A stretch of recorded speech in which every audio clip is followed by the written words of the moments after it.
Hi guys, this is Bhavna. Welcome and namaste to my YouTube channel.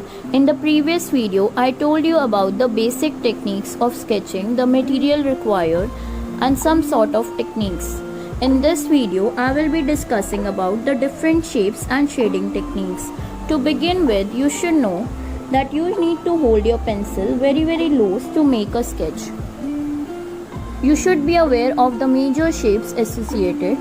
Like one is the triangle, then the circle, the square, and then the rectangle. These are the major shapes which you need to know before you sketch. Now you can break the things into different shapes. Let's suppose you need to know that everything which is there, any object can be broken. You can see the example. Especially if you are a fresher, you need to necessarily break the things. It's not as perfect as it seems, but see, you can have an idea, you can add the layers and as per that, do according to your preference. The second example which I take is that of the chair.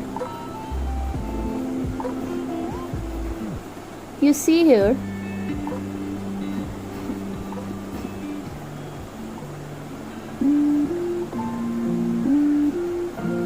the legs are associated with the shape of the rectangle, and later on we do the necessary part of shading. This is in the form of rectangle, this is in the form of the square, so ultimately everything is broken down. You can put the light pressure according to you. So you need to basically understand the whole concept of simplifying the shapes. So practice and play with your pencils. Now I will be majorly talking about the shading techniques associated. So now I will be beginning by drawing a circle. I'm just gonna erase the extra lines later on. For the further process, I will be using a higher number of pencil.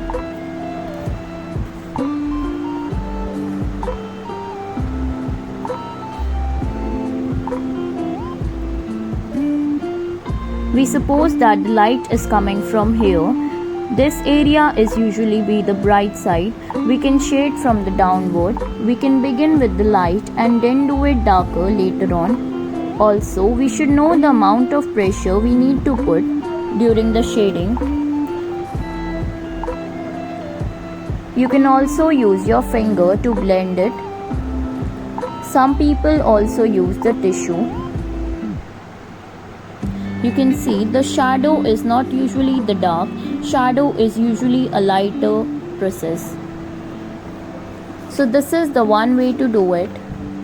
The lowest I will dark it the most.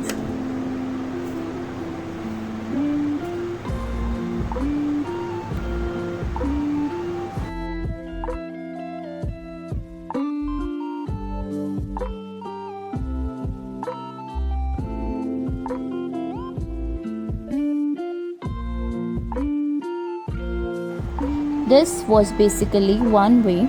To show you the another way, I will be again drawing a circle in a messy situation.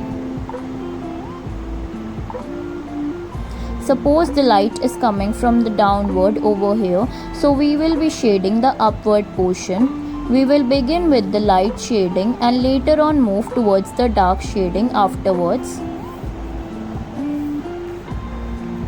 You probably want the shadow or curving to be over here. You can also do the cross edging technique over here. Cross edging is basically like this.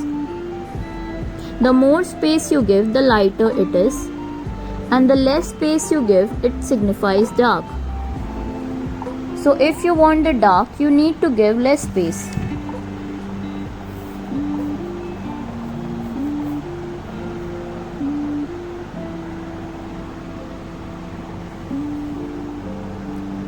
You can also try it over the circle as I'm doing.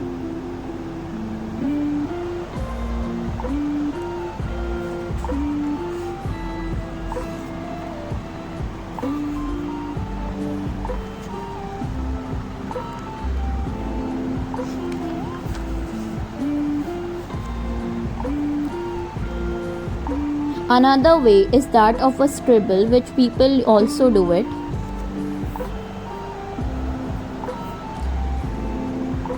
It is also used to cover up the space. You can see it over here. Next way is the dotted one, which I personally don't like. The more space between the dots, it means that is light.